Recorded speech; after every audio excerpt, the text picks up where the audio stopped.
All right. Hello. Happy Monday afternoon, everybody.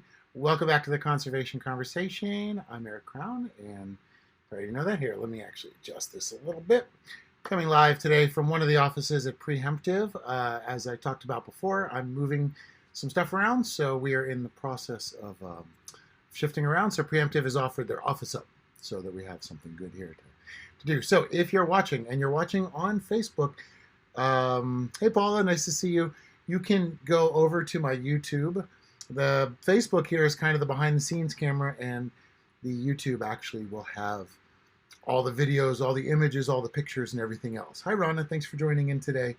So today we are going to talk about the ocean, and we're going to talk about fish stocks, and we're going to talk about how the fish stocks can be a barometer of the health of the oceans, because we're talking so much. We hear all these things about what's happening with the climate, what's happening with everything. So what we're going to do today is actually talk about what is happening. And it's amazing today. It's great because we're also going to talk about how you can get involved, and everyone can get involved. And hey, Paula, thank you. Yes, all's well. Working really hard. I have a lot of great things coming up this year. I'm very excited. But here we are on episode 19. Hey, Vin, my friend from Cambodia and Australia. Vin, I hope everybody is doing okay and your family's okay in Australia. That has been an amazing story to watch unfold, and it's been really tragic. And, everyone's heart goes out to you guys out there. I've got some friends in Melbourne, and they're starting to get a lot of smoke too. Hey, Cody, thanks for joining today. Carrie, hey, everybody. So today we're going to actually we have a great guest today. We have somebody that's going to be in from reef.org, and all my friends that are divers probably know about reef.org, REEF.org. It's an organization that allows you to become a citizen scientist and go out and actually do surveys that will help. It goes into a public database, and then it'll help us understand fish stocks. So what we're going to talk about today is how the fish stocks are holding up. Everybody talks about fisheries, and we know that the fisheries are declining. We're going to talk a little bit about that, but nobody talks about the other part of things, which are the recreational areas, places where people snorkel, reefs, coral reefs. When I was in the Philippines, we busted a lot of illegal fishing inside of coral reefs, inside of marine protected areas. So as fisheries collapse, the everlasting ripple effect is going to bring us, unfortunately, to taking a look at watching all fish stocks collapse. But what I wanted to do is, I'm going to start the show right now, and then we'll get right into it. All right, everybody, thanks for joining. This is episode 19. Super stoked. And if you're watching on Facebook, remember, you're kind of the behind-the-scenes camera. I am here at the office of Preemptive. If you're on YouTube, please come on over, join in. I'm going to put the conversation so everybody can talk to us. And remember, it's our world. Let's talk about it. Let's get this show started.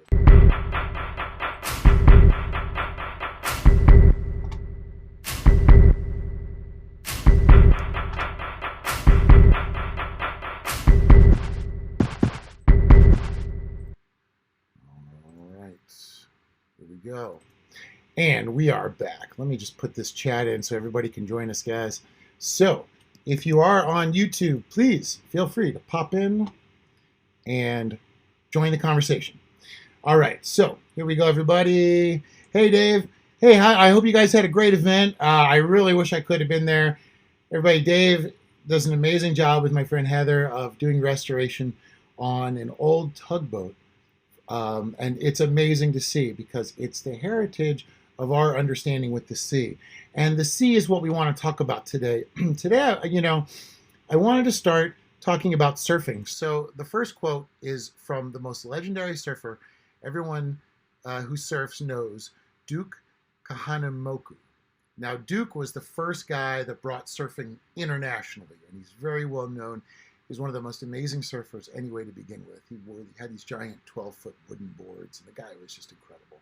But Duke said, just take your time. Wave comes, let the other guys go, catch another one. So, it sounds very simple at first, but what I want to talk about today is, hey, Heather, nice to join. Thanks. Hey, Coralie, thanks for joining in. So what I want to talk today about is conservation. It's a very difficult topic. And today we're going to talk about fish stocks and fisheries collapsing.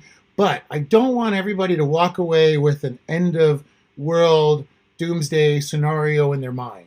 What we're going to talk today about is how we can change all this. That the reason that we need to bring it to light is to bring it to light so that everybody knows what's happening. But after that, there are ways we can change. And that's what reef.org does. And that's what our guest Madalyn is going to talk today. She's going to be joining us in actually about 10 minutes or so, maybe 5 minutes or so.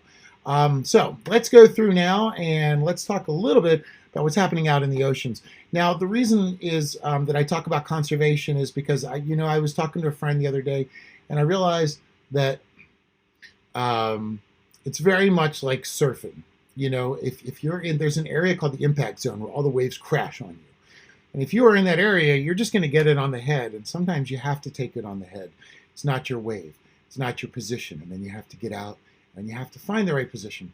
So every wave can be somebody's nightmare or somebody's best ride of their life, depending on their position within the wave, depending on how fluid they are to be able to work with nature. And that's what we're talking about here, are the laws of nature.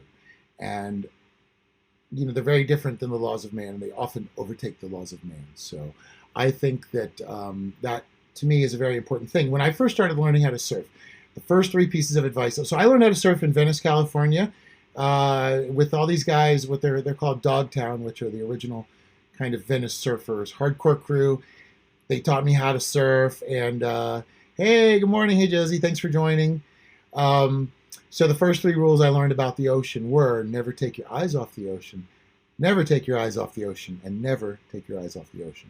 So that's when I learned the great respect for the ocean in the beginning. So again, conservation is just like riding waves. You have to position it, you have to find the right wave, and sometimes you're going to get hit on the head, and sometimes you're going to have the most amazing victory of your life that you'll hold inside of you forever. And that's what propels all of us to continue on, because conservation's hard, but don't let it overwhelm you. Don't let it feel disappointing. And I wanted to bring that up because we are going to be talking about some kind of heavy stuff today. So first I want to talk about reefs. Now, since the 1980s, the tropical coral reef coverage around the world has declined by 30 to 50%. Pollution, habitat destruction, and overfishing have long been the culprits in many places, but increasingly coral reefs loss can be attributed to the changing climate. So I wanted to bring that up because we have lost a lot. Hey, Camilla, thanks for joining. We've lost a lot of coral reefs. This is a very dangerous thing. The coral reefs are called the rainforests of the ocean. This is where, we've watched the rainforest burn in the Amazon. We've watched, we've watched everything burn. But now we have an underwater rainforest that's being destroyed, and we don't know because we don't see it because we're not there all the time. But that's okay, because we have ways, and we're going to talk about that with Reef. But sadly enough, we do have a loss right now of coral reefs. This is creating a huge imbalance. We also have a loss of collapse of commercial fisheries. And again, it's not an indictment about fishing. Hey, my cousin Mindy. Hey, Mindy, thanks for being on. This is about illegal fishing that is costing people a lot of problems. So you have to remember that an estimated 70% of the fish populations are fully used, overused, or in a crisis as a result of overfishing. If the world continues at its current rate, there will be no fish left by 2050. Now, I was in the Philippines, we were in Cambodia, we were in Vietnam. We saw Vietnam, actually, their fisheries have collapsed. So their boats have to go into other waters and take fish. So they go into Cambodia and they go into surrounding waters. And I watch these battles unfolding on the water, and it's a very problematic thing. So we have commercial fisheries destroying the fisheries. So we know that that's happening. But what's happening inside of the marine protected areas where the coral reefs are? What's happening closer to shore where the reefs are and the wildlife is abundant or not abundant? What's happening exactly? Now, the coral reefs, they're extremely important to the ecosystem of the ocean, and they are a barometer to how the ocean works. So, hey Jessica, hey Sylvia, thank you for joining. So, what I wanted to do is I wanted to show you guys a quick video that we shot in the Philippines. We went to a famous dive spot called Apo Reef, and we were extremely shocked at what we found when we went to Apo Reef because it's supposed to be one of the nicest dive spots in the world. It's a dive destination, and so anyway, I wanted to show you guys this video real fast, and then when we come back, we are going to have. I'm very excited. We have a special guest today from Reef.org. We're going to talk about citizen scientist work and how you can help with the coral reef and how you can help with what you see every time you go into the water and what Reef is trying to do to educate the entire world about what's happening. So let me just show you this quick thing about Apo Reef that we shot, and then we'll be right back and we'll be talking to Madalyn.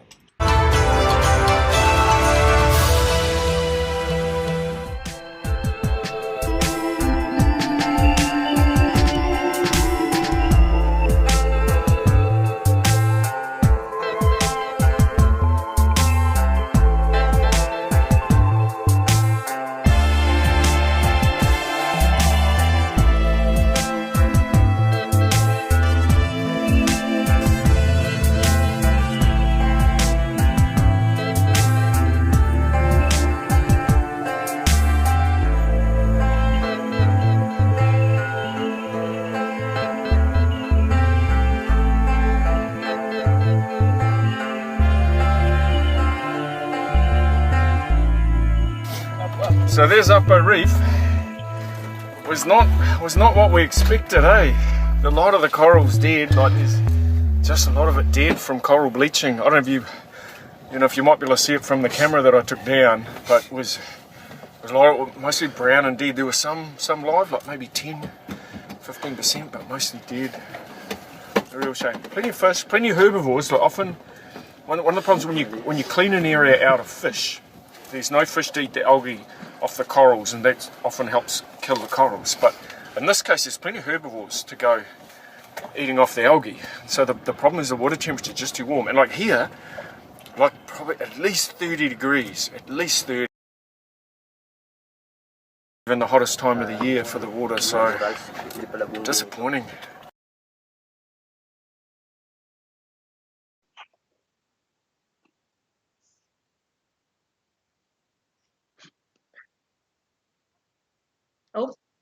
Hold on, the lights turned off. Okay. There we go. Sorry about that. So our full name is Reef Environmental Education Foundation, but it's just Reef for short. You can call us Reef.org or just Reef, whatever people prefer, whatever's most catchy to them. Perfect. All right. Now, with you guys, why don't we start off just by explaining? Now, I'm a diver, and so I have taken the Reef course online. And I wanted to let everybody know that you guys do fish ID and you do classes to teach everybody what kind of fish that they're encountering when they're out in different areas and different, diving different areas. But if you can kind of give us an idea of what this information is and how you guys use it, with the database.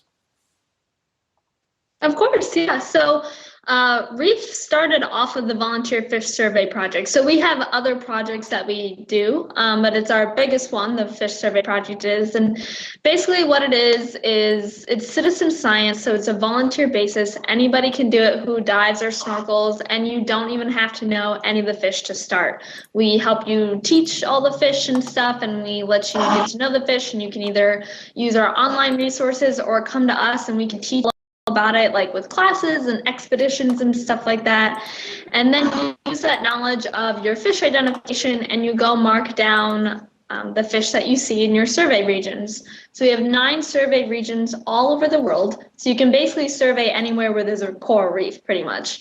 And then you just mark down the species that you see, and then you basically give an estimate of the number. So anywhere from you say one fish, or 2 to 10, 10 to 100, and 100 plus, that sort of stuff. So you just give estimates. You don't have to sit there and count each individual fish. And then you submit that data onto our database, and the database is accessible to everybody and anybody who wants to access it. So it's been used in research publications by scientists and conservationists, biologists, but it's also just able to use, like if you want to say, I want to go find a thresher shark diving, where's the most common spot I can find a thresher shark, and you can use our data to do that. So it can be used anywhere from you're interested in where to find a particular fish to tracking fish species abundance, and where particular fish are found, if they migrate, where invasive species can be found, all sorts of stuff like that. So anybody can access our data.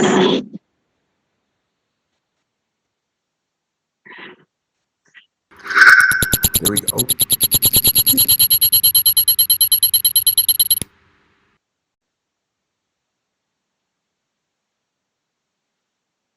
In the broadcast there. Oh. There you go. Sorry. Okay, continue, please. Okay. Sorry, if you're on Facebook, you're going to have to go to YouTube in order to be able to hear Madalyn. The Facebook does not have YouTube patched in.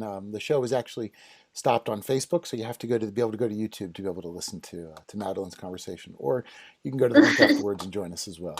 Sorry, Madalyn. Please continue. Sorry, it was we're having a little bit of an issue there. That's okay. That was kind of it about the surveys. Unless you want me to like repeat something or anything like that. No, that's okay. You know what? Because we're going to have the video on, so it's good. Now, with what you've seen, how are fish populations looking? I mean, we hear a lot about it, but with the day-to-day work that you do, what do you see happening? I mean, typically, when I'm diving, I'm just diving here in Florida. So I'm not really, I go on dive trips and stuff. So it's hard to see like drastic changes all at once. A big problem here that we have are invasive lionfish in the waters. So we have another program about invasive species. So that's another reason why stuff like our fish surveys are so important. And, we can find invasive species through the surveys, because you never know when that one dive's going to be where someone finds a species that's not supposed to be there. So you always have a chance of seeing something that isn't supposed to be there. And then you can track if we record what depths we were diving at. So if people are noticing this fish has been hanging out in a lot shallower depths than it usually does and stuff like that. And then they're like, well, let's see why that is maybe and do a study there. So I personally haven't seen any drastic changes yet. Except for the invasive species. We see the invasive species and stuff like that.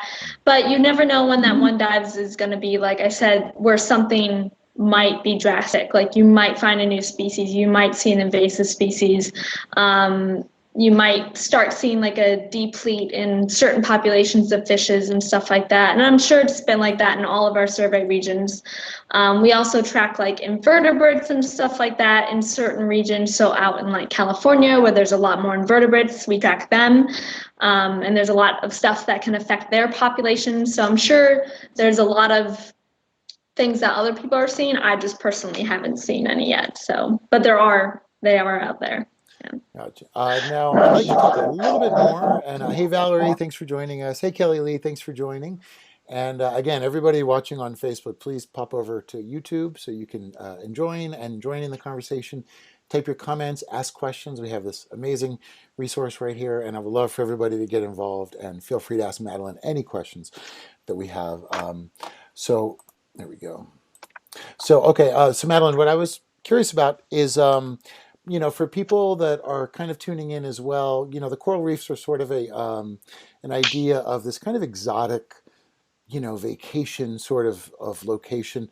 But if you could help us understand how important they are within that ecosystem and what it means that they're operating properly, and also a little bit about the threats that they're facing in today's world. Of course, yeah. So, the coral reef system for the Florida Keys is so important because it drives so much of the town here. So many people come to visit the Keys to dive on the reefs. And, we get a lot of people saying oh, they're nothing what they used to be like and that sort of stuff. And they're not as big as they used to be and they're not as healthy as they used to be. And the coral itself has, it has degraded over time, which is expected to happen when you have all these people on it, climate change, that sort of stuff. But there are so many efforts being put in place to save them. Like Coral Restoration Foundation is here, and they're, out planting corals and stuff. So there are a lot of efforts being done to help save them. And a lot of the dive shops here work so hard to like push conservation, and they help and they like talk to the guests, and they're like, this is why we should care about coral. But the one thing that we still see is we still have really high fish populations here, which is great. It's fantastic that there are still fish here, so that means they still want to be here, and it's really great that people can still go out on the reefs and see the fish, and there are still healthy reefs here. It just depends on where you're at. But yeah, the coral reefs here are so important. So many people come here just for those, and they're important for like the tourism industry, that aspect of it, but they're also important like ecologically, of course. They provide buffers from storms and stuff like that, and same with like the mangrove habitat. So most of our habitats that we have in the Keys, people don't realize how much they actually do for us. So like I said, the storms, and then they also drive the tourism, and they support so many commercial fish species. So like groupers and snappers and stuff like that people, one, may want to just fish for eating, and then also two, might want to fish for sport. So we have so many fishing charters here where people can go out and make memories on these fishing charters. And if we didn't take care of the reefs and take care of the fish and take care of all the habitats here, we just wouldn't have any of that business, and the Florida Keys just wouldn't be a place that people would want to go. So it's very important from an environmental standpoint, but also from like, a person's standpoint. We need these habitats to be healthy in order for us to succeed, basically. So it's it's a very symbiotic thing. A lot of people like to think that it's sort of separate. And that's the other thing I wanted to bring up real fast too, is that if you're a diver, reef needs your eyes. If you go snorkeling, reef needs your eyes. Anywhere where you are, you can be a field scientist, and we'll get into that a little bit more, because what I like is that Reef has found a way to try to save these corals and try to save all the life that's there. What's amazing is when you dive and you're down there and you find these crazy personalities that a lot of the fish have, and you find that they have little cleaning stations and homes and rituals that they do. When you're diving, is there any kind of one that kind of stands out to you that's sort of a funny sort of ritual that you see, or oh man, something interesting down there that oh, you want to share with everyone? rituals. I mean, there's like so many fish where it's like when I'm diving now, I like to give the fish like personalities. Like, I wonder what this one's thinking about. And I love the little like balloon fish. They look like they can't really swim that well, but they're trying their best and stuff. And there's just so many great fish. And there's a lot of fish so like we have some Nassau grouper here, and they're super curious, and sometimes they'll follow you around, and they'll get right in your face, and like they want to check out your camera and stuff. And same with like damselfish. They can be like aggressive, but they're so small that it's like funny almost. So they'll like bite at your camera if you get too close to them, but they're so small, it's just so funny. So yeah, it's like not only if you do surveys, you're paying attention to the fish more, and you learn that like fish have like almost personalities. Like, I don't want to give them like human characteristics, but it's like they do show different behaviors that are specific to each species, and it's fun to learn about it. It's fun to see that, and then in your head giving them different like backgrounds and life stories and stuff. Love that. Yeah, they really do. They have some amazing personality down there. And you start to realize they have social structures, and there's so Yes. many other forms of communication that people tend to overlook. And, once you drop underneath the water, this whole other Mm-hmm. universe just opens up. I mean, it's very, very mind blowing. Now, I wanted to out also, what was your draw to get into it? A lot of people here on the show, I myself included, we all have personal reasons, and we're all very much activists, that try to help in different ways. What drew you into this topic, and how did you end up here? Well, I've always loved, being outdoors and stuff. My family grew up like camping, hiking, fishing, all sorts of stuff like that. So we've always been surrounded by the outdoors. Like the outdoors have really driven a lot of my passions and what I like to do and like family activities. And then in college, I really started getting into conservation because I started hearing about, all the problems with the world and like all the issues that the natural world is facing. And I've always loved the ocean and stuff, but I never really got super involved with it until I took a scuba class in college. And then I said, I love diving. And so that was like my gateway into getting into ocean conservation, marine conservation was scuba diving. And then I just fell in love with it. I got different like internships and jobs, doing different educating and marine conservation with the kids, and just seeing the kids become so passionate about the same things I loved. It was fantastic, and I just fell in love with it. And that's kind of what brought me to Reef, because we want to like give our passions to other people. We want them to think that you don't have to be like an actual like biologist or scientist to make a difference or to help or to, do your part for conservation. And I love that aspect of it, that you don't have to be like a professional scientist to make a difference. So that's what really drew me to Reef. And and then I started off here as an intern in about a year ago, and then I just never left. So yep, it's been great.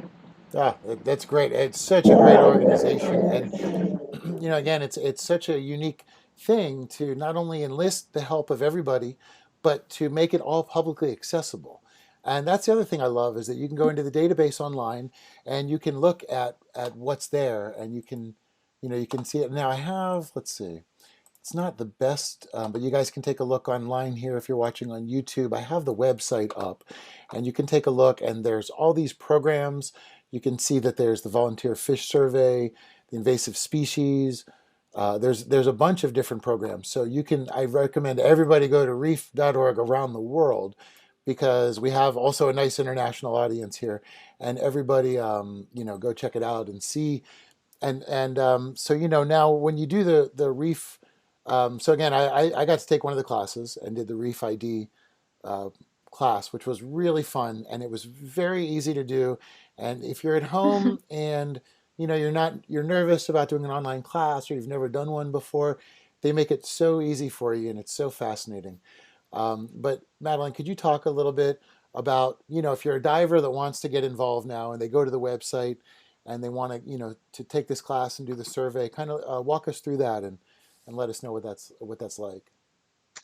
Yeah, of course. So if you are a diver or snorkeler and you have never done a fish survey, you've never heard of Reef, definitely go to our website, reef.org, as you said. And one thing that I always tell people is join our membership, because it's free, and people are a little hesitant about that because they're like, we don't want to get like a bunch of spam emails, but we only send out like a few emails here and there, like once a month or so, and basically it just keeps you updated on everything that